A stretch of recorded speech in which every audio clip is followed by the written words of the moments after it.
Canları mən üstümə qoydular və mən heç bir şey hiss eləmədim.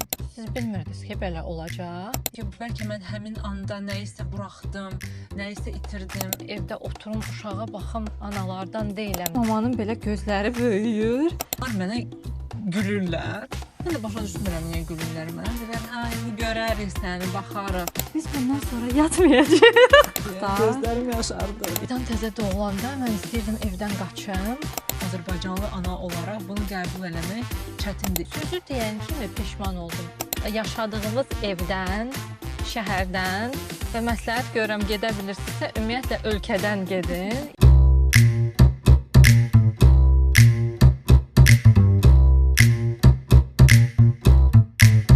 Снова yoxsa oranı kəsib Можем так сказать. analıq сказать mövzu. Да, аналог. Просто я сказала аналог məzuniyyəti какой-то это сейчас еще подумать, что я беременна. Bu lazımdı. Şok. Sakit oturmuşam da. Sister, Getdi ya. Şəkər Bura Sisters'ın növbəti epizoduna xoş gəlmisiniz. We're back. Siz, bugünkü mövzumuz nə olacaq? Nə haqqında danışacağıq? Ta. Bugün biz analıq haqqında danışmağa qərar verdik. Düşünürük ki, bu sizə çox yaxın bir mövzu olacaq. Naza ilə mən çox fərqli vaxtlarda, Naza 20 yaşlarında, 26 yaşında, 20-lərdə, mən də 30-larda ana olmuşam. Ona görə çox fərqli etaplardayıq hal-hazırda. Düşündük ki, sizə maraqlı olacaq. Sizin də hekayələri mütləq eşitmək istəyirik. Çox istəyərdi eşitmək. Sister, sənə birinci sualım var. Aha. Sualım ondan. Naza hazırlıqlı gəlmişəm suallarımla. Sənin analıqdan öncə gözləntilərin versus reality nə qədər üst-üstə düşdü? Heç üst-üstə. Halbuki mən fikirləşirdim ki, mən bilirəm də, yəni ətrafımda yaxın insanlar, qardaşımın ailəsi, uşaq böyümək, fikirləşirdim ki, mən bilirəm məni nə gözləyir. Amma I had no idea. Hazırlıqlı deyildin demək ki. Hazırlıqlı Yoxsa da düşünürdün ki, hazırlıqlısan, amma düşünürdüm ki, I know what to expect. Yəni nəyi gözləməliyəm, elə bilirdim ki, bilirəm. Amma olandan sonra başa düşürsən ki, tamam başqa bir hisslərdir, tamam başqa bir experience-dir. Ona görə çox fərqli idi mənə. Və indi maraqlısı nəsə odur ki, kimləsə danışıram. Məsəl üçün, onlar ana olmayıbsa, mən başa düşürəm ki, onlar mənə nə qədər də desələr ki, hə, başa düşürəm və yaxud da nəsə deyirlərsə, mən sadəcə baxıram ki, okay, you haven't been there, that's fine. Çox maraqlıdır. Mənim кейsimdə, mənim halımda elə oldu ki, mənim hal-hazırda bir dənə qızım var, Canel, 11 yaşındadır. Amma Caneldən əvvəl bacım qızları var idi. O bacım qızları və oğulları var idi. Mən hər zaman Caneli zarafatcasına deyirəm ki, sən mənim birinci övladım deyilsən də, sən mənim 5-ci övladımsan. Çünki ondan əvvəl daha 2 qız, 2 oğlan övladı var idi və mən onlara öz övladlarım kimi yanaşırdım. Təbii ki, 24-7 yanlarında deyildim, amma müəyyən müddətlərdə onlara baxırdım, köməkli göstərirdim bacılarıma, uşaqlarla bir yerdə və onlarla çox böyük xatirələrim var. Və mən də düşünürdüm ki, mən hazırlıqlıyam və bəzən də həqiqətən də o analıq dövründə özümü hazırlıqlı hesab eləyirdim. Çünki nə bilim onun как сказать diaper на azərbaycanskom? Bilmirəm, podguznik. Tapıb yazarıq bura sizin üçün də, öyrənərik sizlə bir yerdə. Uşaq bezi. Bez, hə? Bez. Tada! Ondan dəyişdirməyi bilirdim, nə bilim, yatızdırmağı bilirdim, çimzdirməyini bilirdim. Bəzi o fiziki aktivitələri bilirdim, nə etmək lazımdır uşaqdan. Amma uşaq böyüdükcə o emosional dəstəyi necə göstərmək lazımdır uşağa, özünə necə göstərməlisən o emosional dəstəyi, o haqda heç bir fikrim yox idi məsələn. Ona görə orada reallıqla üst-üstə gəlmədi, yəni məç olmadı. Başa düşmədim ki, mən bunu hardan öyrənməliydim, mən axı buna hazırlıqlı deyildim və həmin anda başa düşdüm ki, mən gərək başqa istoçniklara, başqa resurslara müraciət edeyim ki, oradan dəstək tapım. Başqa resurslar deyəndə? Kitablar ola bilər, bəzi parenthood olan, nə bilim, kurslar var, kitablar var, seminarlar var, podkastlar var. Pediatrlara qulaq asmaq, nə bilim, fərqli-fərqli mənbələrdən tapdım o sözü, resurs sözünü. Oradan o informasiyanı toplamağa başladım. Maraqlıdır Nazan onu deyirsən. Çünki mən onların hamısını eləmişəm. Eləmişdin sən. Yəni mən oxumuşdum, podkastlara baxmışdım. Ona görə fikirləşirəm ki, yəni mən researchumu, homeworkumu necə lazımdır eləmişdim. Burada məncə fərqi bilirsən nədir? Mən 20-lərdə axana olmuşam. O həmin anda yəni mənim ajandamda durmamışdı. Belə bir taskım yox idi ki, mən hazırlaşmalıyam.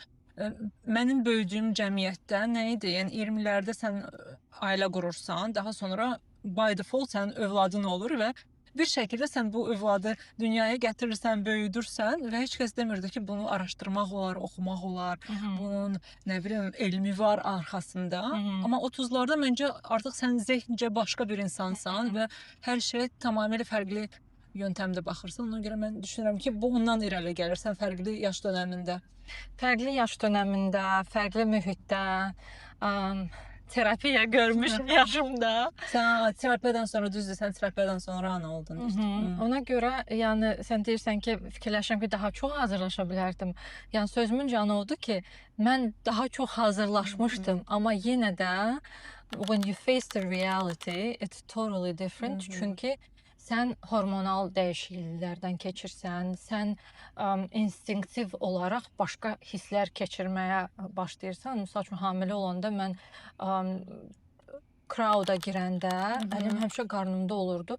Özümdən asılı olan bir şey deyil də. Başa düşürsən ki, o vəhşi instinktlər səndə oyanır və yaxud da heç vaxt yadımdan çıxmaz. Təzə analar görəndə nələrsə olurdu və onlar çox panika eləyirdilər. Mən də qıraqdan baxan kimi fikirləşirdim ki, bunlar niyə belə özlərini aparırlar da? Yəni hər şey normaldır. Fikirləşirdim ki, okey, mən belə chillamsa, mən onda ana olanda da belə olacağam. Amma ana olandan sonra o ki başlayır səndə də o nə deyirlər ona? Getdi 5 saat sözü yada salmaq başlayır o Deyən ingilis dilində deyən, utanma, başa düşür. Heç bir dildə indi yadıma düşmür. Yəni o obsessiveness with the child, nə bilim irrational fears, irrational worries, onlar hamısı hit eləyəndə fikirləşdim ki, onda onları yadıma salırdım və deyirdim, oh, I see, this is how it is.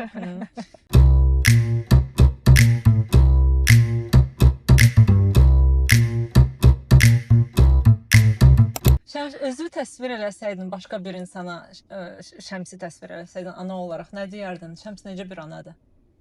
Şəms necə bir anadır? I feel like I'm still in the becoming. Yəni bugün qızım var deyə, mənim də qızım var, adı Fidandır, 3 yaşı var, 3 yaş yarımdır. Elə bilirəm ki, analıq da başqa bir şeylər kimi, yəni bugün anayam və mükəmməl anayam deyə bilmirəm də. Yəni fikirləşirəm ki, hər fərqli etapda mən də nələrsə öyrənirəm və daha yaxşı versəm olmağa çalışıram.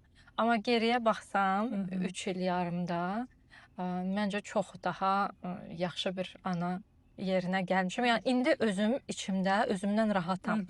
Amma ilk başlarda bu belə deyil idi. İlk başlarda I felt like I'm failing. Nələrsə eləyə bilmirəm, düzgün eləmirəm.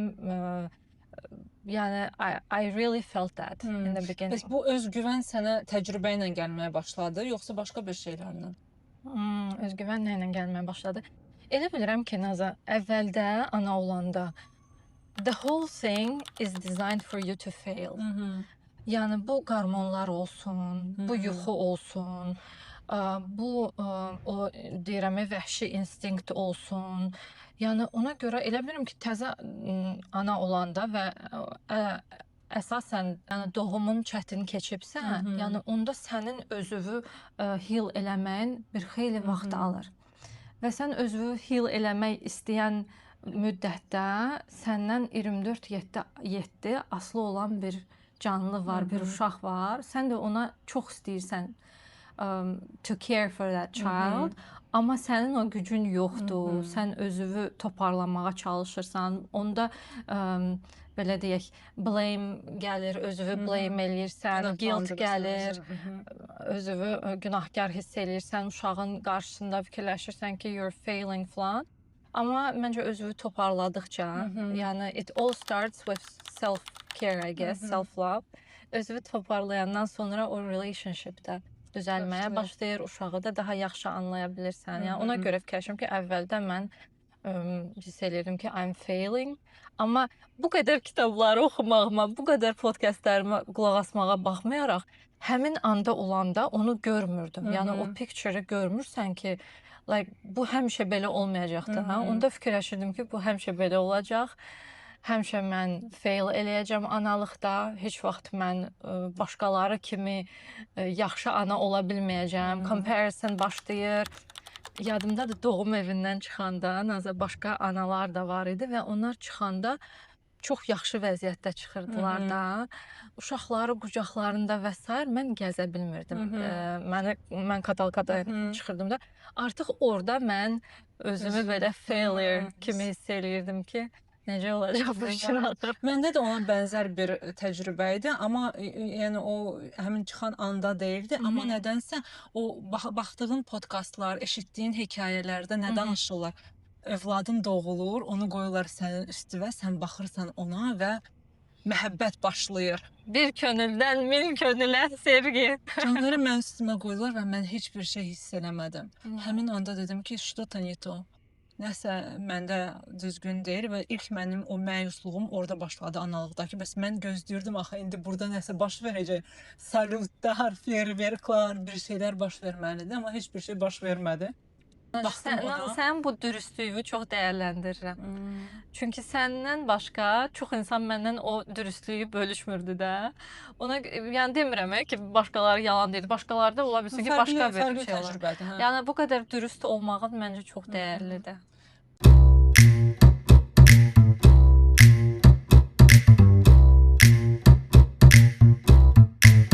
Bəzi məqamlar olurdu ki, mən çox yorulurdum o analıq məzuniyyəti dövründə və həqiqətən düşünürdüm ki, mən yəni kimsə gəlib indi məni xilas eləməlidir, bu uşağı məndən götürməlidir, yoxsa mən pis bir şey eləyəcəm. Yadımdadır ki, qardaşıma zəng elirdim ki, Eyyub, idi, pожалуйста, ее забери на 2 часа. O da sağ olsun heç vaxt mənə yox demirdi, gəlirdi, götürürdü. Cəmi 2 saat yatıb dururdum, artıq başqa insan olurdum və bunu da heç kəs danışmırdı. Yadımdadır ki, anama ilk dəfə deyəndə ki, mama mən yorulmuşam, o dedi ki, sən artıq anasan, sən yorula bilməzsən. O da belə məni belə vurdu ki, necə mən yorula bilmərəm. Mən axı adamam, mən yenə eyni insanam və mənim də gücüm bitdiyi, tükəndiyi yerlər var. Və düşünürəm ki, o analığın gözəl tərəflərini izah eləyəndə həmişə yanında bu reallıqlarını da, bu başqa tərəfini də izah eləməlidirlər ki, çünki sən yalnız bu babaçki, цветочки, unicorn hamısını gözləyirsən, amma onun yanında sənin məyusluqların, o failerların, qorxuların, yorğunluğun, emosional bitkin vaxtların, o hamısı üst-üstə yığıldıqda onu heç kəs danışmır sənə ki, elə olacaq və səni hazırlaşdırmır. Ümumiyyətlə bu analıq continuation bir prosesdir də, yəni başlayır. Hətta məncə doğumla başlamır. O an ki, sən bilirsən ki, sən artıq hamiləsən, ana olacaqsan, oradan başlayır yəqin. Bu prosesdə heç kəs bunu bir elm kimi sənə yəni öyrətmir səni. Və hər zaman düşünürəm ki, niyə məsələn universitetlərdə, sonra deyirəm ki, hər kəs ana bəlkə olmaq istəmir. Yəni niyə onları öyrətməlidirlər ki? Optional class ola bilərdi. Optional class ola bilərdi məsələn ki, kim ana olmaq istəyirsə, buyurun gəlin onun məktəbini keçin. Oxuyun, öyrənin, bilin, hamısını hər tərəfli. Amma sonra da düşünürəm, indi məsələn kurslar, çoxlu kurslar var. Orada da yəni gedib öyrənmək olar yəqin. Mən heç birinə yazılmamışdım. Mən heç bilmirdim onların mövcudluğundan. Mən sadəcə olaraq bir Azərbaycan anası kimi. Ya məncə burada onu həm də encourage eləyirlər. Yəni mən məsəl üçün həkimə gedəndə deyirdilər ki, falan kurs var, ona yazıla bilərsən. Bu haqqda webinar olacaq. Özdə burada encourage eləyirlər ki, onu sən tək keçməyəsən. encourage eləyirlər ki, yoldaşınla qoşula bilərsiniz və s. Yəni məncə burada mühit özü də ona səni itələyir ki, biraz hazır ol. Bil nədir? Postpartum depressiondan çox danışırlar burada. Hər dəfə həkimə gedəndə bilmirəm səndə orada necə olmuşdu? Survey doldururlar ki, yoxlasınlar ki, necə. Məndən heç kəs heç nə soruşmur. Nasıl sən özünü ana kimi necə təsvir eləyərdin? Mən özümü ana kimi necə təsvir eləyərdim? Çox gözəl sualdır. Mən özümü yaxşı ana kimi təsvir eləmək istəyirəm əlbəttə ki. Mənim beynim bu yöndə düşünmək istəyir ki, yaxşı anayam. Amma bəzən mənim də elə hallarım var ki, özümü günahkar hiss edirəm nəyəsə görə. Səni tez-tez paylaşıram. Məsələn, Caner hal-hazırda 11 yaşı var və bir müddət mən psixoloji çətinliklərdən keçəndə ona çox qayğı göstərə bilmirdim, ona çox vaxt ayıra bilmirdim və həmin ana görə, həmin müddətə görə o bir il müddəti çəkdi. Özümü günahkar hiss edirdim və hələ də düşünürəm ki, o günahkarlıq hissindən tam olaraq qurtula bilməmişəm.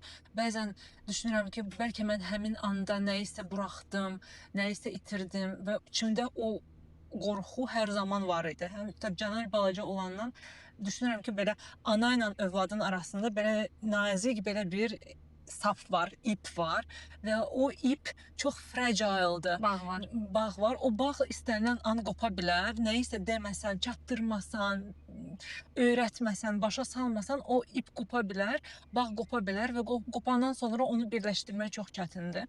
Ona görə bu bütün dövrdə bu 11 il içərisində o qorxu ən çox o bir il müddətində məndə kəskinləşdi. Çünki həmin müddətdə mən demək olar ki, Canerin həyatında heç yox idim. Yəni özümlə məşğul idim. Amma sağ olsun o zaman valideynlərim çox kömək oldular, gəldilər. Yəni o fiziki çətinliyi aradan qaldırmaq üçün kömək elədilər. Amma belə düşünürəm ki, pis ana deyiləm. Özümü pis ana kimi görmürəm. Uşağımı, övladımı başa düşməyə çalışan ana kimi özümü təsvir eləyərdim. Hər zaman özümə belə reminder beynimdə reminder qoymağa çalışıram ki, Nəzrin, sən də bir vaxtlar bu yaşda idin. Bəs sən o vaxt nə hiss edirdin? Bəs sən o vaxt nə istəyirdin? O beyninlə fikirləş, uşağın vəziyyətinə gir və oradan həmin leveldən onu anlamağa çalış. O hər zaman o lampoçka belə beynimdə yanır. Naza indi təvazökarlıq eləyir. Super anadır. Yəni mən ətrafdan onu izləyən biri kimi indi təvazökarlığından belə danışır, amma yəni başa düşürəm sən nə deyirsən ki, hər birimizdə o hansısa bir guilt hissi qalır və s. Naza yadımdadır Fidan təzə doğulanda, deyirəm o belə absurd bir şeylər eləməkdə. Deməli biz gəlmişik hospitaldan və birinci gündür evdəyik, yoxsa ikinci gündür və Fidan yatır. Pərviz mağazindən nəsə almağa gedir. Məni yuxu tutur, yatıram. Günün günorta çağıdır da, yəni. Anam da bizdə idi, mənə kömək eləyirdi. Mamanı da yuxu tutur, o da yatır və Pərviz gəlir. Deyir ki, siz ikiniz də yatmışdınız, Fidan qalmışdı. Mən də yadımdadır, mən də şok keçirdirəm. Deyirəm ki, mama, biz necə ikimiz də yatmışıq, Fidan oyaq qalıb. Başa düşmürəm, görürəm ki, mamanın belə gözləri böyüyür. Deyir ki, qızım, biz bundan sonra yatmayacağıq. Deyirəm ki, yox, biz bundan sonra həmişə kimsə biri oyaq qalmalıdır da. İndiyənə kimi onu deyib gülürük, amma həmin vaxtda gözlərim yaşardı. Yəni doğrudan da inandığım bir şey idi ki, biz bundan sonra yatmayacağıq. Bundan sonra yatmayacağıq. Mənim yadımda qalan epizodlardan biri o idi ki, mən hamilə idim. Əlbəttə ki, ətrafımda artıq bacılarım, nə bilim, rəfiqələrim var ki, onların övladları var. Və mən bunlara danışıram ki, Caner fərqli otaqda qalacaq, ayrı otaqda qalacaq. Mən artıq onun yastığını, yatağını, hamısını qoymuşam fərqli otağa və bunlar mənə gülürlər. Mən də başa düşmürəm niyə gülürlər mənə. Deyirlər, hə, indi görərik səni, baxarıq. Gecə vaxtı 10 dəfə durub gedəndə başqa otağa. Artıq sən onun kravatını istəyəcəksən ki, öz otağına gətirəsən. Və mən həmin an beynimdə yazdım. Ni za что и никогда. Hold my beer. Görərsiniz indi necə olacaq və mən həqiqətən də onun yastığını, onun kravatını gətirmədim bizim otağımıza. Caner ilk gündən hospitaldan çıxdığımız ilk gündən ayrı otaqda qaldı və mən bunu bir success story kimi hər kəsə danışırdım ki, siz mənə gülürdünüz. Amma ki, mən dediyim oldu və Caner ayrı otaqda qaldı. Bu mənim ilk belə analıq qalibiyyət belə achievement kimi yazdım öz siyahıma ki, mən elədim bunu. Sənin var belə bir hekayən ki, sən onu elədin, dedin ki, mən bir anayam. Yajmat. Məncə deyirlər generation shaper. Yəni biz generation shaper'ıq, generationa dəyişirik. Öyrəndiyimiz kimi tərbiyə eləmirik və yaxud da böyütmürük uşaqlarımızı, tamam fərqli böyüdürük. Ona görə mən on daily basis mən onu hiss eləyirəm, tez-tez o fərqi hiss eləyirəm. Elementar, misal üçün buraxanda ki, suda oynasın, özünü batırsın, çirklənsin. Yəni bunların hamısını welcome eləyirəm və görəndə ki, ətrafımda mənə biraz başqa cür baxırlar, uşağa soyuq olar, ayağına corab geyindir, onu belə öyrət, qarnını niyəsə nəsə qoy bağla. Yəni tamam fərqli elədiyimə görə fikirləşirəm ki, o success story-ni tez-tez hiss eləyirəm. Əla, super. Analığın fərqli dövrlərindən danışaq. Uşaqlıqda sən hal-hazırda toddler periodundan keçirsiniz də, siz Fidanın 3 yaşı var. Danış, ən çətin sənin üçün analıqda, yəni bu dövrdəki analıqda sənə ən çətin nə gəlir? Mənə elə gəlir ki, Nazə, indi mən analığın ən sevdiyim periodunu yaşayıram. Çünki o dediyim kimi təzə o öz hansısa healing prosesim gedirdi, adjustment idi, tamam fərqli həyat, öyrəşmirsən ki, you're on your own, nə istəyirsən eləyirsən, nə vaxt istəyirsən gedirsən, gəlirsən. Özünə məxsussan, bütün vaxtın sənindir, yoldaşınındır, yəni onu adjust edə bilirsiniz. Amma Fidan doğulandan sonra başa düşürsən ki, artıq sənin center твоей вселенной, этот маленький человечек və ona görə əvvəldə o baxımdan da mənə çətin idi. Biz özdə kifayət qədər, yəni istənilən uşaq olub, 7 il sonra Fidan doğulub və s. Ona görə yəni o fikrim çıxdı ağlıma. Narahat olma. Çətinliklərdən danışırdıq. Yəni o analıqda. Okey, yadıma düşdü. Və ona görə, yəni bu qədər gözlənilən uşaq olub, balaca olanda hansısa çətin periodlardan keçmişik və s. və hal-hazırda elə bilirəm ki, çox gözəl bir period yaşayırıq. Çünki Fidan, məncə hər bir uşağın da öz xarakteri olur. Yəni Fidan xarakter olaraq xarakterli uşaq olsa da, yəni öz prinsipləri olsa da, amma çox da danışmaqla hər şeyi başa salıb yola gələ bilən bir uşaqdır. Ona görə bu periodu çox sevirəm. Keyiflidir. Çox keyiflidir. Çünki sevir, otursun, səndən danışsın, bu niyə belə oldu, müzakirə eləsin, başa düşsün, desin ki, mən başa düşdüm, mən böyük qızam. Ona görə hal-hazırda mənə çətin gəlmir, qətiyyən çətin gəlmir, amma geri baxıb düşünəndə başa düşürəm ki, kifayət qədər çətin idi. O çətinliklər fiziki idi, düz başa düşürəm səni. Yəni daha balaca olanda o fiziki çətinliklərdən danışırsan, yoxsa emosional olaraq sənə çətin idi o vaxt? Məncə həm fiziki, həm emosional. Çünki məndə autoimmune disease də var idi.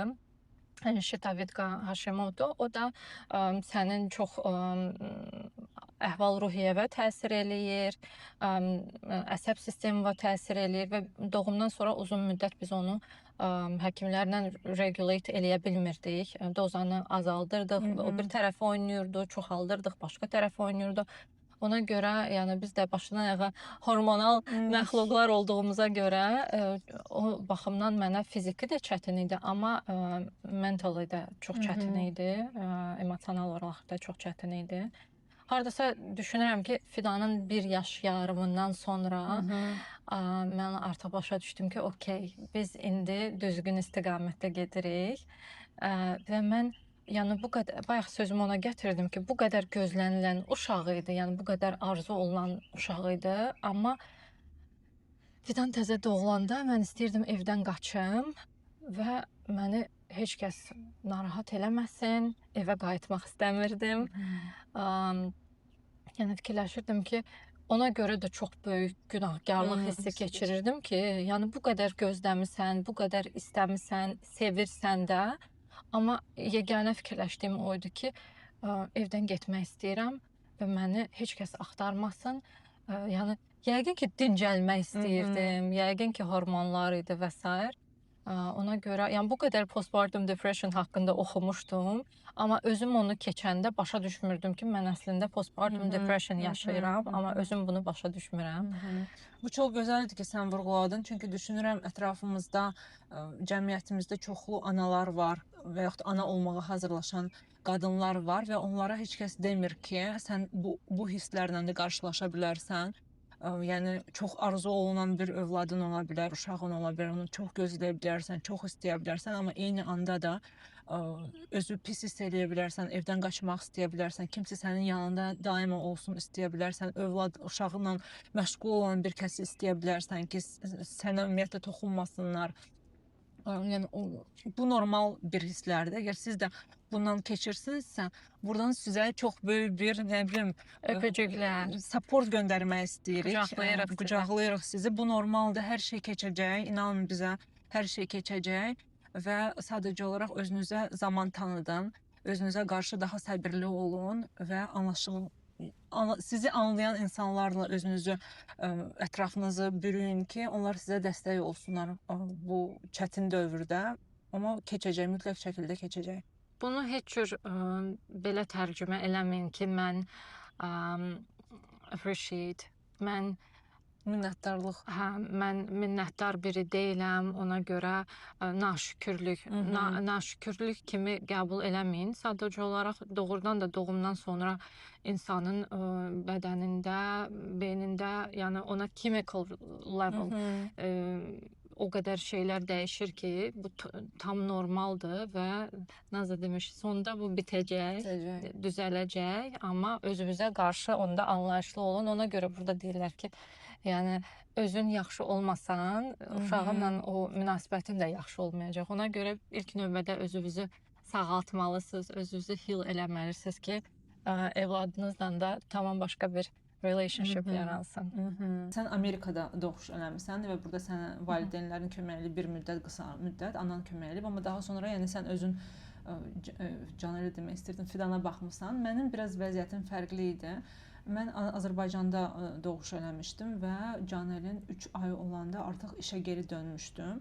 Mənim dayım var idi, çox gözəl bir xanım idi və çox dəstək olurdu. Canəlin demək olar ki, bütün o fiziki baxmaq lazım olan hissələrini o öz üzərinə götürmüşdü və mənim üçün analıq həmin anda çox keyfli bir şey idi artıq. Yəni Canəl gecələr yatırdı, mən yuxusuzluqdan əziyyət çəkmirdim.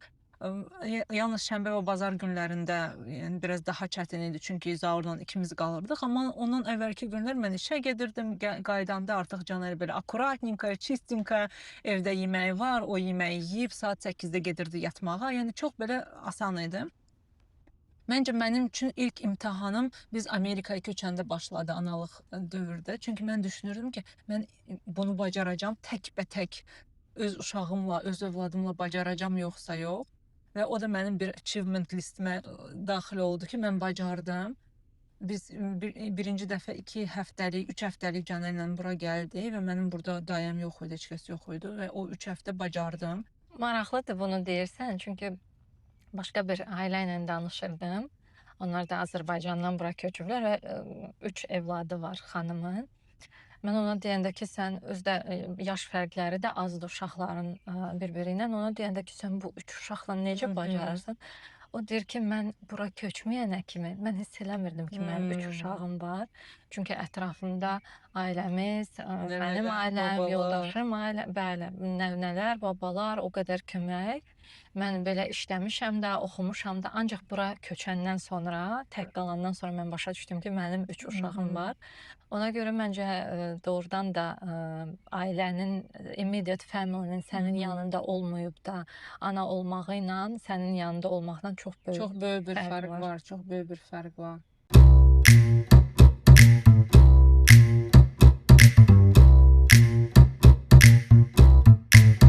Mən hal-hazırda biz fərqli dönəmdən keçirik. Canelin 11 yaşı var və biz artıq yeniyetmə dövrünə gəlib çatmışıq. Artıq yəni bütün göstəriciləri var bu yeniyetməlik dövrünün və mənim üçün bir ana olaraq bu bir çətin bir dövrdür. Heç də asan deyil.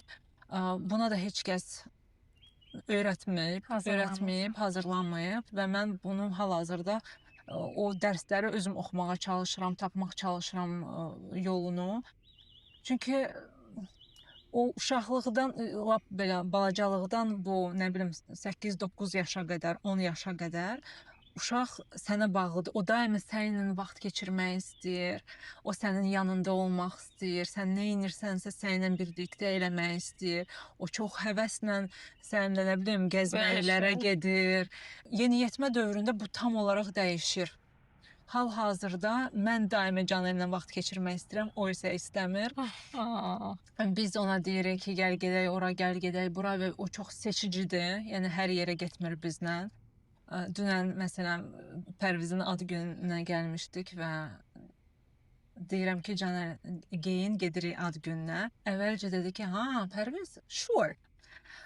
Başladı geyinməyə, sonra gəlir mənə görürəm, asta-asta deyir ki, mən həqiqətən getməliyəm. Və başa düşürəm ki, mənim içimdəki o ana demək istəyir ki, həqiqətən getməlisən, əlbəttə getməlisən. Necə yəni? Amma belə asta-asta başladım ki, Canel, yəni bax, gecə olacaq, biz qaydanda, istəmirəm ki, sən tək qalasan, gəl hamımız bir yerdə gedək, şəms gözəl stol açıb, indi nə bilim, şam üfürəcək falan filan, dedi, yaxşı gələrəm.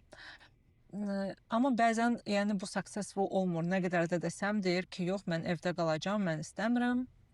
Getmək istəmirəm, mənə maraqlı deyil. Günün çox yarısını öz otağında keçirir, qapısını bağlayır. Bəzən o otağına gələndə salam verən anda sənə deyir paka, bye. Yəni ki, qapını bağla, çıx otaqdan. Və bir Azərbaycan anası olaraq bunu, Azərbaycanlı ana olaraq bunu qəbul eləmək çətindir. İçimdə çox böyük bir mübarizə gedir bu an. Çünki mənim üçün yəni tam fərqli idi. Yəni necə yəni mənim anam gəlir mənim otağıma, mən deyirəm ki, выйди, дверь закрой. Amma qəbul edirəm ki, bu normaldır, bu separasiya prosesidir, bu baş verməlidir. Mən artıq bir kontrol eləyən insandan daha çox influence eləyən insana doğru getməliyəm. Yəni mən artıq onu kontrol edə bilmirəm, mümkün deyil. Mən yalnız onu təsir eləyə bilərəm və bu təsirlərimi elə eləməliyəm ki, o hiss eləməsin ki, mən ona bir dərs keçirəm indi, həyati dərslər verirəm. Daha dostcasına, daha belə anlayışlı çalışıram bunu eləmək. Amma yəni etiraf edirəm ki, çox çətindir. Heç də asan deyil və bu daha çox mübarizə öz içimdəki mübarizədir. Sonra öz qorxularımı övladıma ötürməmək mənim üçün çox böyük bir hal-hazırda taskdır, çox böyük bir belə işdir. Onun üzərində çalışıram. Bir neçə epizod bundan qabaq demişdim ki, Canel yeni məktəbə daxil olub və o məktəbdə necə olacaq, bacaracaq, bacarmayacaq, orada fərqli studentlər, fərqli şagirdlər oxuyur. Onlar daha çox oxuyandılar, nə bilim, çox fərqli mühitdir orada. Və mən başa düşürəm ki, mən bununla bağlı çox stres keçirirəm. Fərqli Facebook qruplarına yazılmışam, orada oxuyuram, valideynləri tapmağa çalışıram, onlarla danışmağa çalışıram.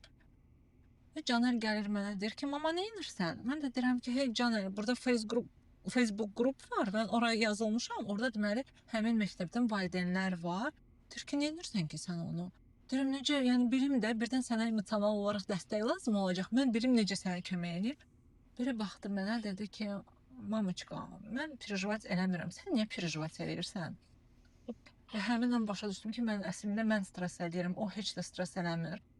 və mən bilməyərək öz qorxularımı ona ötürə bilərəm. Bunu mütləq şəkildə həmişə alert olmalıyam ki, bu mənim qorxumdur, onun qorxusu deyil. Yəni onun heç bir tərəddüdü yoxdur ki, orada birdən bacarmaz, nəyisə eləyə bilməz. O çox özündən əmindir, amma mən öz qorxularımı ona asanlıqla ötürə bilərəm. Ona görə bunun qarşısını almalıyam. Nə maraqlı. Bu da bir, yəni separasiya dövründə olan bir çətinlikdir. Separasiya ümumiyyətlə çox maraqlı mövzudur da. Elə bil ki, indidən niyəsə mənim beynimdə o seed is planted. O toxumu ora atmışam ki, Şəms, sən hazırlaşmalısan. Yəni bu 18 il sənə elə belə verilmir də. Bir moment o getmək istəyəcək, harasa oxumağa və s. sən buna hazır olmalısan. Pərvizə də deyəndə Pərviz lağa qoyur mənə ki, qoy hələ bir bağçaya getsin, məktəbə getsin, sonra hazırlayarsan. Amma sözümün canı odur ki, yəni bu məncə belə bir gündə baş verən bir şey deyil də, yəni o prosesdir və iki tərəfli prosesdir əslində. Onlar daha rahat ondan keçirlər, amma biz valideyn olaraq daha çətin.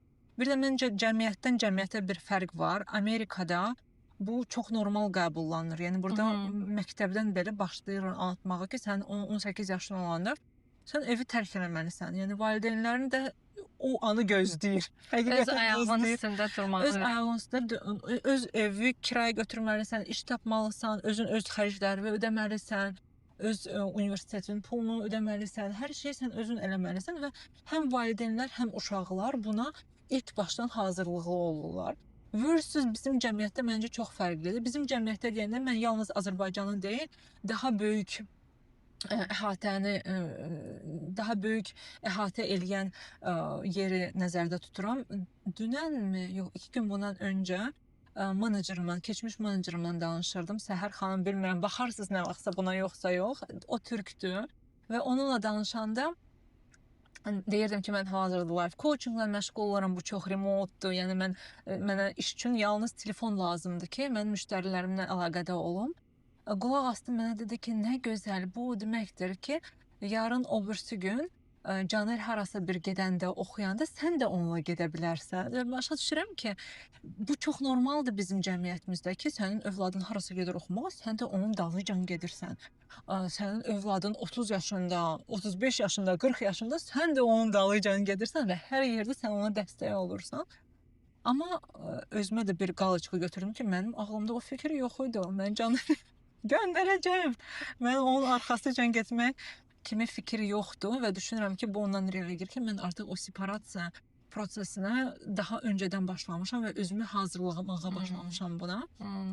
Mənim üçün o Bakıya gedişlər burada çox böyük bir rol oynadı. Düşünürəm, səninlə bunu paylaşmışdım. Caner 6 yaşından, 5 yaşından artıq Azərbaycana hər yay getməyə başlayıb. Və bəzən bu gedişlər yalnız o gedir. Yəni biz getmirik, biz zaurla burada qalırıq və yaxud da biz zaurla başqa bir yerə gedirik. Daha sonra bəlkə gedirik Azərbaycana. O isə yəni məktəb bitəndən sonra tam məktəbin başlanğıc müddətinə qədər o bir neçə ay tək başına Azərbaycanda qalır. Tək başına deyirəm, nənələr, babalarla, yəni valideynsiz. Və mənim üçün bu experience-lar, bu təcrübələr o belə yenə də sneak peek kimidir. Yəni bir müddət gələcək, Caner gedəcək və geri qayıtmayacaq. O artıq bir dəfəlik çıxıb gedəcək. Mənə də o bir training playground kimi, yəni training zone kimi mənim üçün bir təcrübədir. Maraqlıdır Nazət. Bu evdən getməklə bağlı bu yaxınlarda hansısa bir podkastda yadımdadır, qulaq asırdım. Xanım çox successful biznesi olan və sair self-made bir qadındır. Və ondan soruşurlar ki, bizə indi 18 yaşında biri baxırsa, nə deyərdiniz onlara? Yəni uğura nail olmaq üçün nə etməlidirlər? Və onun dediyi punktlardan biri çox xoşuma gəldi. O deyir ki, yaşadığınız evdən, şəhərdən və məsləhət görürəm gedə bilirsinizsə, ümumiyyətlə ölkədən gedin. Yəni mühiti o qədər dəyişin ki, deyir, çünki sizi tanıyan insanların gözündə sizin bir imiciniz var. Və siz də özünüzü istər-istəməz hansısa sizi necə görürlərsə onu proyeksiya eləməyə başlayırsınız. O qəlbə salırsan özünü. Özünü, ay sağ ol, elə görürsən və tam o mühitdən çıxandan sonra, tam yeni perspektiv görəndən sonra, başqaları ilə tanış olandan sonra, onlar sizin fərqli yönünüzü görür, siz fərqli həyat gördükdən sonra that's when the real magic begins. Baxdım ki necə çox belə make sense, çox məqsədə uyğun bir məsləhətdir. Çox xoşuma gəlmişdi o məsləhət ki, doğrudan da yəni buraxırsan uşağı artıq, deyirsən ki, sənə güvənirəm.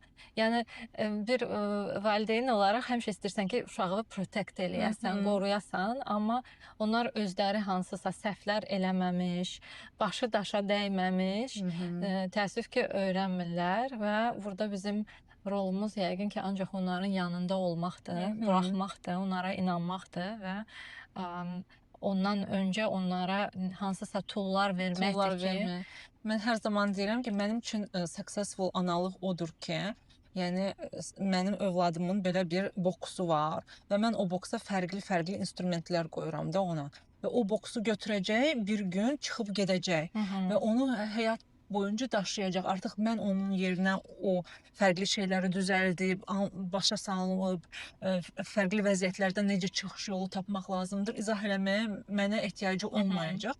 Onun o toolboxu olacaq ki, onu götürəcək və onunla artıq həyatına davam eləyəcək və mənim üçün bu bir successful analıq kriteriyasıdır ki, əgər bunu eləyə bilsəm, maksimum ora tool qoya bilsəm onun toolkitinə, deməli mənim analığım successfuldur. Mənim üçün o çox vacibdir. Xoşladım bu bənzətməni. Belə baxanda da, yəni özümdən deyim ki, fikirləşirəm ki, yəni maksimum şəfqətlə, sevgi ilə, disiplinanın arasında bir şey yaratmağa çalışırsan. İndi misal üçün Fidan elə yaşlıdır ki, o nələrisə vyobrajet eləyir və gəlir onu danışır.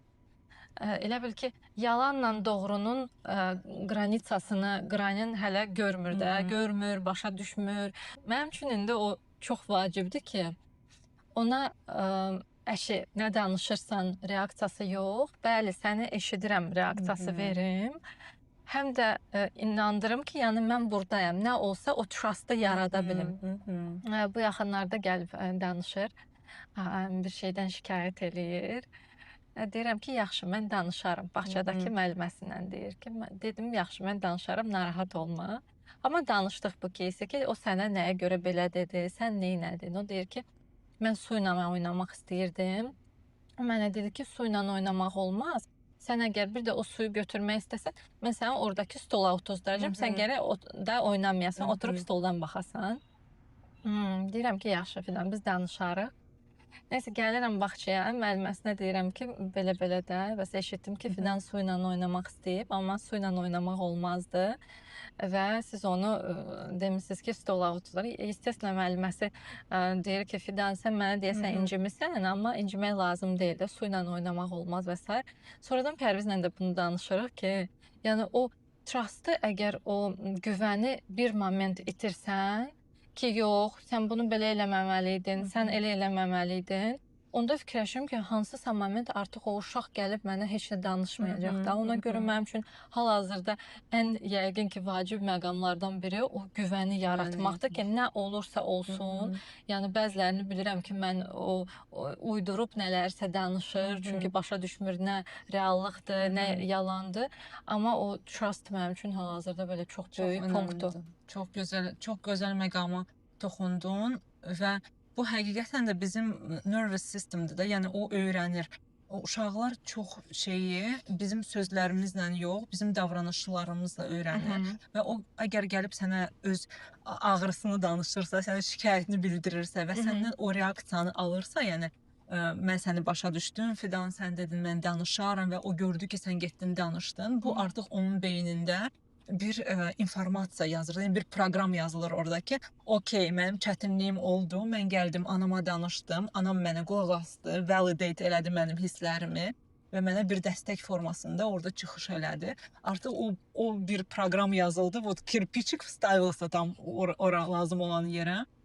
Və bu həqiqətən də böyük bir picture-ın, o güvənin bir hissəsidir. O balaca elədiyimiz, hər gün elədiyimiz anlar, uşaqlarımızla olan anlarımız o böyük güvəni bir şəkildə, yəni düzüb qoşur, build eləyir. Çox vacibdir ki. Amma bəzən itiririk. İndi bizə belə baxmayın. çox belə tipa Hər şeyi hər şey yaxşı bilirik, başa düşən, amma o qədər olur ki, yəni sonuncu dəfə nə idi? Yadımda da hətta Instagramda da yazdım ki, yəni ən qədər coaching eləyirsən, terapiya eləyirsən, oxuyursan, 500 saat meditasiya eləyirsən, axırda canı bir dənə nəsə deyir və sənin içərindən belə bir monster başlayır qışqırmağa ki, Xavatə, məni eşit. Və ondan sonra gələn o günahkarlıq hissi də sonra gəlir ki, mən uşağımın üstünə qışqırdım. Yəni belə hallarda normaldır. Bu da ola Biz bilər. də insanıq. Biz də insanıq. Yəni bu heç də o demək deyil ki, hər şey ideal olmalıdır. Sadəcə real olmaq lazımdır da. Yəni düşünürəm ən əsası odur ki, bir səhv eləyəndə də gəlib uşağımızın qabağında demək ki, etiraf eləmək ki, mən səhv elədim, düzgün eləmədim. Bu yerdə məni zəhmət olmasa bağışla. Çünki izah eləyə bilərsən ki, nə səbəbdən belə elədin. Uşaqlar həqiqətən də прощают. Mən gəlib Canələ bəzən deyəndə deyir ki, mama ya da уже не помню, что ты имеешь в виду, amma mənim üçün çox vacibdir все равно onu demək ki, onun beynində qalsın ki, mama da səhv eləyə bilər. Keçən epizodumuzda Jane Fonda yox, Mel Robbins'dən danışdıq. Yadımda da onun podkastlarından birində səhv eləmirəmsə danışırdı ki, o 4-cü sinifdə oxuyanda yatan yerdə hansısa kampusa gedibmişlər. Sinif yoldaşları oyanıb ki, sinif yoldaşlarından biri bunun üstündədir. Deyir, sözsüz ki, çox qorxmuşdum, çox böyük həyəcan keçirmişdim filan və mən bunu heç vaxt gəlib evdə danışa bilməmişdim.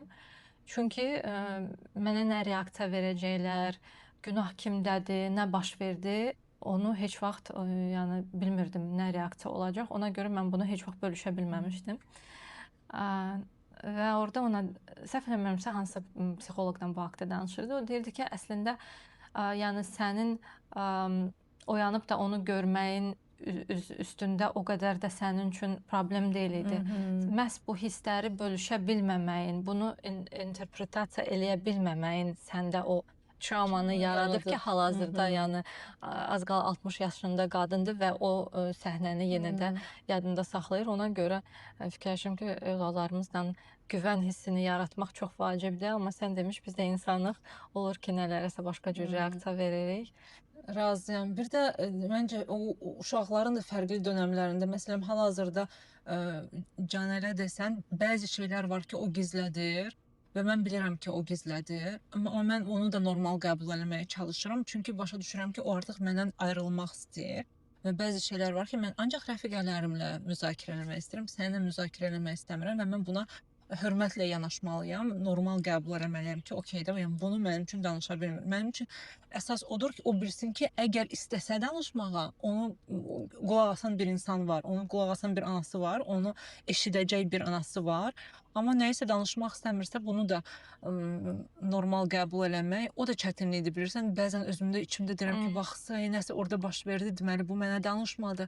Bəlkə ona çətin idi, bəlkə nə, bu milyardist, bəlkə. Amma özümü də sonra sakitləşdirirəm ki, it's okay. Nazə, üzvü yadva sal, sən nə qədər şeyləri danışmırdın, nə qədər hadisələri, məsələn, öz valideynlərinlə danışmırdın və bu normal idi. Rəfiqələrinlə müzakirə edirdin, bu normal bir şeydir.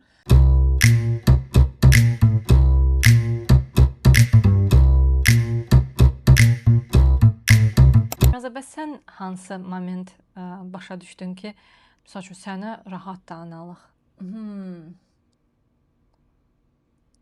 Yoxsa əvvəldən yəni mən belə analıqla bağlı belə çətinliklərim olmayıb. Ona görə də deyə bilmirəm sənə ki, yəni mənim doğuşum da belə çox rahat olub. Ondan sonra biz evə gəldik. Caner ilk gündən çox yaxşı yatırdı. Gecə ərzində 2 dəfə yalnız oyanırdı. O da 5 aya kimi. Daha sonra bütün gecəni yatırdı.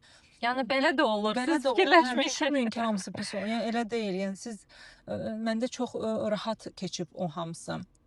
Caner nə bilim tez yürüməyə başladı, tez danışmağa başladı. Hər şeyi mənlə eləməyə hazır idi. Nə bilim gəzməyə gedirdi, hər yerə aparırdım onu. Rəfiqələrimlə görüşürdüm, o bizlə otururdu hər yerdə.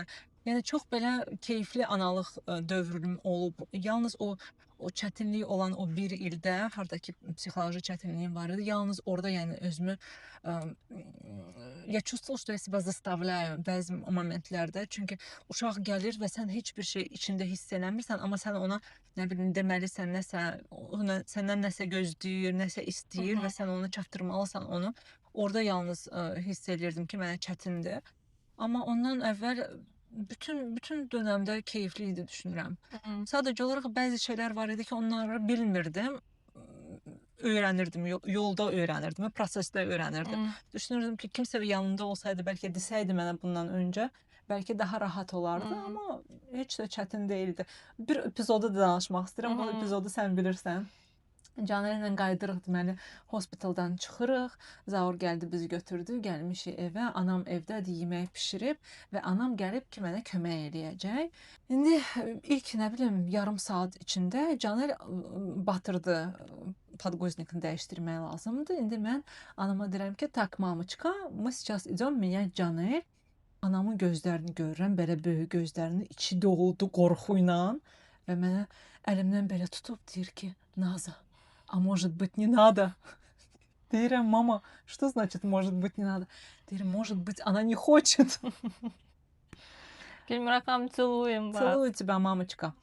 Və mən həmin an dedim ki, mama çox sağ ol. Təşəkkür edirəm.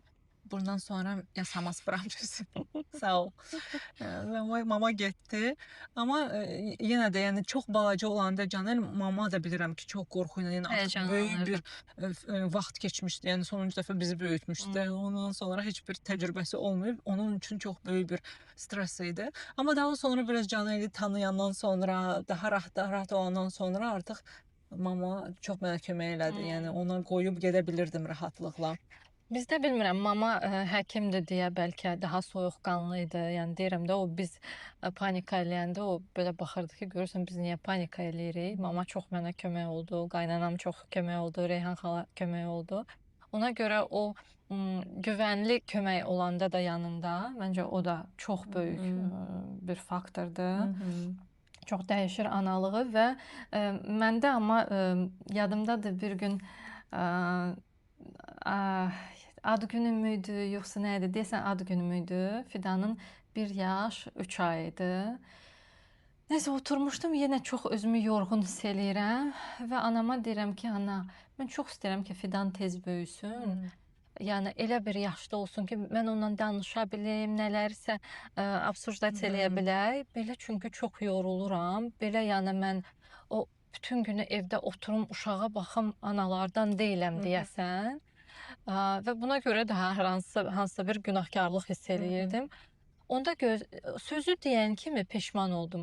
Fikirləşdim, indi deyəcək ki, minnətdar olmaq lazımdır, belə olmaq lazımdır, elə olmaq lazımdır.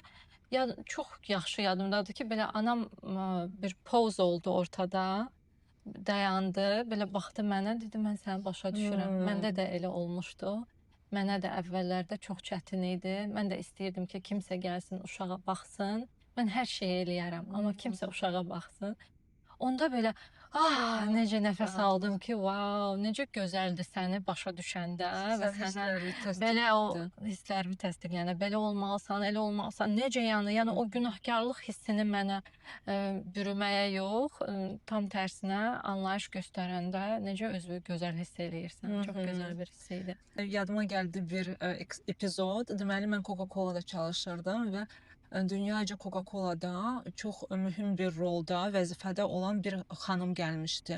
Deməli, bu çıxış eləyir və öz analıq təcrübəsini danışırdı. Bizdə orada Women's Club var idi və Women's Club'da öz təcrübəsini danışırdı. Yadımdadır ki, onu eşidəndə ilk dəfə şokdaydım ki, sən belə güclü xanımsan, sən bunları necə deyə bilərsən qadınların qarşısında? O durdu, dedi ki, mən çox successfulam öz işimdə, karyeramda. Məni çox bir insan, böyük bir kütlə tanıyır. Mənim vəzifəm var, mənim вес я имею в этом мире. Amma evə gələndə övladlarımla başa düşürəm ki, mən failure-am. Mən hər zaman onlara I'm not enough, kifayət qədər verə bilmirəm onlara. Və o zaman özümlə danışmağa başladım deyir. Dedim ki, yaxşı, sən onlara, nə bilim, oynaya bilmirsən onlarla, vaxtın çatmır onlarla, nə bilim, nəsə aktivitetlər görmək. Bəs nə verə bilərsən sən övladlarına? Və özümə o şəffaf şəkildə deyəndə ki, mən həftədə bu 3 saatdır, amma 3 saatı keyfiyyətli şəkildə övladlarıma ayıra bilərəm. O deməkdir ki, mən evə girəndə telefonumu, e-maillarımı, notebook'umu hamısını qoyacağam qırağa və o 1 saatı mən övladımla oturub üzbəüz oyun oynamaq istəyəcək, oyun oynayacağam. Kitab oxumaq istəyəcək, kitab oxuyacağam. Nə bilim, danışmaq istəsə danışacağam onunla, amma cəmi 1 saat ayıra bilərəm. Bu mənim maksimumdur. Bunu etiraf edib qəbul eləyəndən sonra artıq özümü pis ana kimi hiss eləmirdim. Yəni sən çox uğurlu ola bilərsən, sən çox böyük vəzifələrdə çalışa bilərsən, amma sən yenə də hamımızın qarşılaşdığı çətinliklərlə qarşılaşa bilərsən. Bizim hamımız ideal ana olacağıq deyə belə bir şey yoxdur və elə analar var ki, onlar həzz alırlar həqiqətən övladları ilə oynamaq, bütün günü nə bilim puzzle yığmaq, kitab oxumaqdan həzz alırlar və bunu bacarırlar, sevə-sevə eləyirlər. Amma elə də qadınlar var ki, onlar cəmi 1 saat bunu eləyə bilərlər. Hə, keyfiyyətli eləyəcək, amma 1 saat eləyəcək. Bu da normaldır. Sadəcə olaraq hər birimiz fərqliyik və bu fərqlilikləri görüb, təsdiqləyib, onları qəbul etmək çox önəmlidir. Bir-birimizi buna görə qınamayaq. Çox analıq belə çox həssas dönəmdir və hər gələn söz sənə bir zərbə kimi hiss olunur. Yəni sənə elə bir ki, belə döyürlər hər o sözlə. Ona görə də diqqətli olmaq lazımdır qadınlara həmin dövrdə. Mənə elə gəlir ki, əvvəldə o very transactional-da yedizdirirsən, yatızdırırsan. Mən məsəl üçün o etapı mən sevmirdim o etapı. Bilirəm ki, çox o etapı sevənlər var ki, uşaq balacadır, bütün günü qucağımda. Yəni mən qucağımda tutmağı və sair sevirdim, amma o yedi, yatdı, pampersini dəyişdirdi. Amma hal-hazırda o ki, emosional biz bağ qururuq, danışırıq, bir yerdə əylənirik. Bunu, məsəl üçün, bu etapı mən çox daha sevirəm, nəinki o transactional-ı. Amma elə də qadınlar tanıyıram ki, onlar məhz o etapı sevirlər ki, hələ heç nə danışa bilmir, hələ heç nə demir, hara qoyuram orada durur. Yəni bu da məncə normaldır, bu da çox normal bir şeydir. Əsas odur, sən demiş, qınamayaq, bir də kömək istəyə bilək. Yəni o etapda məncə bu çox vacibdir ki, əgər resursun yoxdursa, o etapda yox, ümumiyyətlə istənilən etapda resursun yoxdursa, məsəl üçün sən canın daha böyüdür də, sən çətinliklərdən keçəndə, yəni o etapda sənin yanında kömək varsa, bu çox dəyərlidir. Bu yeah, it's very much appreciated. Uşaq bezi. Bez, hə? Bez. Deməli, arxa tərəfdə mənim beynim axtarır. O pampers sözünü, o da pampers da deyil, na ruskum podguznikdir. O sözün şeyini, переводна şeyini. Tərcüməsini tapdıq, uşaq bezi. Belə, başqa, siz indi geri dönsən, o şəms ki 3 il bundan əvvəl ana oldum. 3 il yarım bundan əvvəl ana oldu. Ona nə deyərdin? Ona nə deyərdim? Ona deyərdim ki, bu hormonal dəyişikliklərdir, bu hansısa bir ximические изменения, özünə qarşı daha anlayışlı ol, özünü bu qədər incitmə. Yəni yadımdadır, ağlamaqlarım, südüm gəlmir, necə yəni mən uşağa ana südü verə bilməyəcəm. Yəni ona görə deyirəm ki, I felt like I was failing. Çünki necə yəni başqasında var idi, mən amma uşağıma bu yaxşıdır, bu xeyirdir, bunu eləyə bilmirəm. Və kimsə bunu səndən soruşur, kimsə məsləhət verir ki, bunu belə elə, onu elə. Başa düşürəm ki, bunlar hamısı əslində yaxşı bir yerdən gəlir. Amma sən özünü failing hiss eləyəndə və bu qədər məsləhətlər gələndə, sən bunu da eləyirsən, onu da eləyirsən, yəni orqanizm fərqlidir, doğumlar fərqlidir. Özümə qarşı daha anlayışlı olardım. Elə bil ki, yenə də deyirəm, o prosesdə olanda başa düşmürdüm ki, bu bir feyzdir də. Mən elə bildim ki, bundan sonra belə davam eləyəcək. O işığı görmürdüm sonda. Ona görə özümə deyərdim ki, keyfini çıxar, bu qədər həyəcan keçirmə. Yadımdadır, rəfiqəmiz var, Gülara. Gülük, privet. O deyirdi ki, Şəmsik, vaxt tapan kimi yat. Nə soruşurdun? Deyirdi ki, sən ancaq yat. Vaxt tapan kimi yat. Mən yadımdadır ki, vaxt tapan kimi mən otururdum, yenə nəsə oxuyurdum. Bunu belə eləmək lazımdır, onu elə eləmək lazımdır. İndi 2 həftəsidir, 2 həftəsində nə etməlidir? Süd gəlsin deyə nə etmək lazımdır və yadımdadır ki, this was constant və məni çox drain eləyirdi. Çox yorurdu məni. Ona görə deyərdim ki, daha anlayışlı ol özünə qarşı. Gözəl. Sən nə deyərdin? Deyərdim ki, keyfini daha da çox çıxart. Daha da çox vaxt keçir uşağınla, çünki o müddət gələcək ki, artıq o səninlə vaxt keçirmək istəməyəcək. Bunların həzzini, keyfini al, daha çox video və daha çox şəkil çəkdir. Deyərdim ona. Çünki bəzən hal-hazırda onu da oxumuşam ki, separasiyadan keçən valideynlərin bir şeydir, xüsusiyyətidir. Çünki onun da priznak, köhnə videolarına baxıram, o balaca olan anlarda mənə danışanda, nəyisə müzakirə eləyəndə, hansısa aktivitelər bir yerdə eləyəndə onları açıb baxıram. Bu da ki, один из признаков сепарации.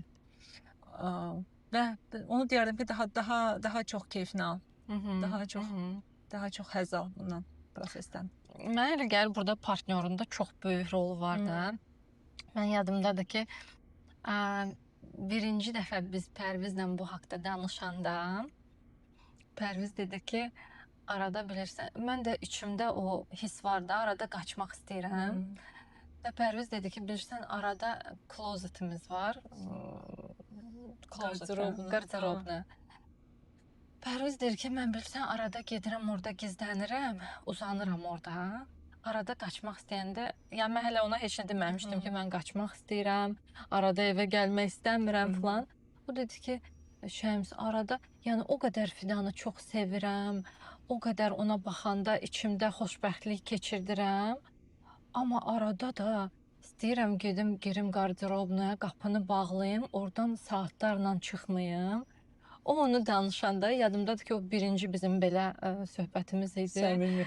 Səmimi söhbətimiz idi. Harda ki, nə o məni qınamırdı, nə mən onu qınamırdım. Sadəcə bir-birimizi başa düşüb danışırdıq ki, yəni bu qədər, bu övladını sevməməyə heç bir əlaqəsi yoxdur da. Yəni sadəcə olaraq o periodu keçmək, adjust eləmək, yəni mən ana kimi roluma öyrənirdimsə, o da ata kimi öz roluna öyrənirdi, adjust olurdu. Və o deyirdi ki, mən orada bir şey olanda gedirəm, girirəm qarderobnaya, qapını bağlayıram. Ondan sonra ora bizim sirri yerimizə çevrildi. İndiyənə kimi elədi. Bəzən nəsə olanda, misal üçün əsəbləşəndə falan gəlib görəndə ki, Pərviz oradadır. Deyirəm ki, Fidan sən əsəbləşdirdi. Belə eləyir ki, hə. Amma o çox liberating bir hiss idi, o haqda danışa bilmək və onun məni dinləyib başa düşməyi, mənim onu dinləyib başa düşməyi. Ona görə ümid edirəm ki, bu söhbətləri də açıq-aşkar partnyorunuzla danışa bilirsiniz. Danışa da bilmirsinizsə, burada yaza bilərsiniz şərhlərdə. Biz sizə dəstək olaq, biz sizinlə o keçdiyiniz yolu bölüşək, paylaşaq. Hisslərinizi təsdiqləyək, necə deyirlər, sizi qucaqlayaq virtual olaraq olsa belə. Yazın, hekayələrinizi yazın, biz də öyrənmək istəyirik, bilmək istəyirik, siz nələrdən keçirsiniz, sizin çətinlikləriniz nə olub, bəlkə heç olmayıb, bəlkə yalnız keyfli dönəmlər olub. Çox maraqlıdır bunu eşitmək. Çox maraqlıdır. Bir də Nazlı, nəyə danışacağım sənə? Ana olmaqdan əvvəl və ana olduqdan sonraki hisslərimi sənə danışacağım. Deməli, mən ümumiyyətlə xaraktercə şikayətlənməyi sevmirəm. Yəni fikirləşirəm ki, hər şey bizim öz əlimizdədir. Nəsə baş verirsə, action. Bunu dəyişmək sənin əlindədir, nəsə eləyə bilərsən. Misal üçün, işdə həmişə kimsə şikayət eləyəndə məni o çox özümdən çıxardır. Çünki fikirləşirəm ki, sən bunu bu qədər sevmirsənsə, şikayət eləyirsənsə, yəni sən buna dair nəsə eləyə bilərsən. Sən gedirsən, başqa iş tapırsan və başqa işdə işləyirsən. Yadımdadır ki, ana olanlar və bunu şikayətlənənlər ki, belə çətindir, filandır. Mən də onda hələ Fidan yox idi.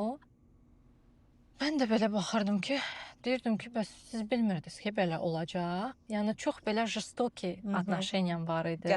Qəddar yanaşmam var idi ki, yəni sən bilməliydin sən nəyə hazırsan. Sənə heç kəs deməmişdi ki, uşaq olmağı asan bir prosesdir. Sən bilməliydin ki, bu çətin bir prosesdir. Ona görə kimsə şikayət eləyəndə onları heç dinləmək istəmirdim. Yəni onları başa düşməyə çalışmırdım. Çünki nəyə şikayət edirsən? Sən seçmisən bunu. İndi də şikayət eləmə, put up with this. Ana olandan sonra indi kimsə başa düşürəm ki, bu yəni işlə bağlı, məsəl üçün sən bunu dəyişə bilərsən, amma analıqla bağlı sən bunu bölüşmək istəyirsən və bölüşəndə rahatlayırsan və dəyişməli çox bir şey yoxdur burada. İndi kimsə danışanda onu istəyirəm öpüm, qucaqlayım, deyim ki, başa düşürəm səni. Yəni tam olaraq o fikrim dəyişib, yəni o qədər jistoki yanaşmadan indi bu qədər anlayışlı yanaşmağımın səbəbi ancaq yəni başa düşürəm ki, o şablon sözlər var idi. Ana olanda başa düşərsən falan. Onlar hamısı yəni doğruymuş. Doğrudan da ancaq ana olandan sonra nələrsə başa düşürsən. Başa düşürsən. Wrap-up eləyək. Eləyək. Maraqlı mövzudur və doğrudan da mənə hər bir ananın hekayəsi çox maraqlıdır. Çünki hər bir hekayə çox fərqlidir, çox maraqlıdır və 20-lərdə, 30-larda olan analıqlar da mənə çox fərqlər də çox maraqlıdır. Çünki mən arada fikirləşirəm ki, daha cavan olanda olsaydı Fidan, indi Fidan artıq böyük idi falan, onun öz maraqları olardı. Amma rəfiqələrimdən biri bir dəfə mənə demişdi ki, Fidan gözləyirdi ki, sən hazır olasan ki, o gəlsin. Doğrudan da düşünürəm ki, amma bu qədər fərqində olmağa başladıqdan sonra Fidan mənim həyatıma gəldi və nə yaxşı ki, elə bil ki, o mənə dedi ki, get öz travmalarımı, öz problemlərimi həll elə. Sonra mən gələcəm və doğrudan da Fidan bu yaşda gəlməyinə sevinirəm. Razıyam. Həqiqətən düşünürəm ki, hər şey öz lazımı olan vaxtda baş verir. Əgər baş vermirsə, bunun bir səbəbi var. Ona görə də məyuslanmayın, əlinizi aşağı salmayın. Это правильно? Əlinizi don't give up. Məyus olmayın. Təslim olmayın. Lazımı olan vaxtda mütləq şəkildə hər şey olacaq və sizin üçün ən xeyirlisi, ən gözəli olacaq. Biz sizi öpürük, özünüzə yaxşı baxın, şərhlərinizi gözləyirik, bəyənin, like eləyin, subscribe eləyin, bölüşün, paylaşın. Bu da subscribe eləyin ki, növbəti videonu qaçırmayasınız. Öpürük sizi, gələn görüşlərə. Görüşərik. Sağ olun. Yay! Oy. This was a nice one. This was a nice one, yeah. Очень belə touching. Просто oturub söhbətləşdik. Ты спросила, что бы ты себе сказала. Я вот сейчас только вспомнила, что Canel в детстве всегда ходила за руки. Я все время злила, что bu niye belə axı şeydi də, yəni qorxaqdı da. Мы просто идем по улице, никого нету, ничего нет. Она всегда хотела брать за руку. Mən də deyirdim ki, ay Allah, bu uşaq всю жизнь теперь будет за руку со мной ходить. Fig. İndi gör heç mənə yaxın belə yan-yana getmir mənə, belə qabaqda gedir. Tipa, yəni с тобой. Uşaqlarımızla əl-ələ tutun. Sonra tutmaq istəməyəcəklər. Əgər əl-ələ tutmaq istəyirlərsə tutun. Çünki sonra tutmaq istəməyəcəklər həqiqətən.